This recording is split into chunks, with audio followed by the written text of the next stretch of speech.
ID বলে hack হয়ে গেছিল, অথচ আইডি হ্যাক হয়নি তাদের। কাজেই এরা নির্বাচনের আগে নিজেদের স্বার্থ সিদ্ধির জন্য মানুষের সামনে মিথ্যা কথা তুলে ধরছে, মিথ্যা কথা তারা বলছে। এদের একটাই পরিচয়, এরা মিথ্যাবাদী। এরা প্রয়োজনে নিজেদের সাথে মিথ্যা কথা বলে। যারা মিথ্যা কথা বলে, হাজারো লক্ষ কোটি মানুষের সামনে যারা মিথ্যা কথা বলে, যারা বিশেষজ্ঞদের মুখের উপরে মিথ্যা কথা বলে, এরা আর যাই হোক এরা দেশ দরদি হতে পারে না। এরা আর যাই হোক এরা কখনো মানুষের দরদি হতে পারে না।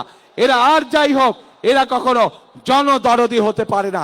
এদের দরদ শুধু এদের নিজেদের লক্ষ্যের জন্য, এদের দরদ শুধু এদের নিজেদের উদ্দেশ্যের জন্য। আজকে বাংলাদেশের তাবৎ মা বোনদেরকে বলবো আমি, যারা আপনাদেরকে এইভাবে অপমানিত করে তাদেরকে আপনারা কিভাবে জবাব দেবেন, আজ সেই সিদ্ধান্ত নেবার সময় এসেছে। প্রিয় ভাই বোনেরা, শুধু তাই নয়, চিন্তা করে দেখুন তাদের দলেও কিন্তু নারী কর্মী আছে। আজ তাদের দলের নারী কর্মীতে আমাদের প্রশ্ন, আপনারাও তো ঘর থেকে বের হয়ে দলের কাজে যাচ্ছেন।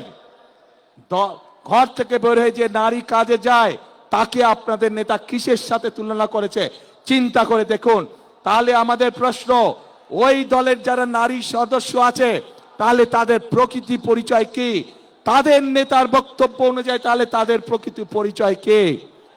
যেই দলের নেতা নিজের দলের নারী কর্মীদেরকে এইভাবে অপদস্থ অপমানিত করতে পারে, সেই দলের নেতা যদি সুযোগ পায় তাহলে বাংলাদেশের সাধারণ নারীদেরকে, সাধারণ মা বোনদেরকে তারা কিভাবে অপদস্থ অপমানিত করবে, যার অবশ্য উদাহরণ আমরা 1971 সালেই দেখেছিলাম।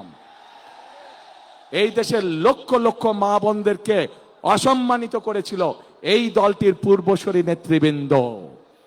কাজেই যাদের কাছে মানুষের কোনো মূল্যায়ন নেই, যাদের কাছে মানুষের কোনো আত্মসম্মান বোধ নেই, তাদের কাছে কখনো দেশ নিরাপদ হতে পারে না।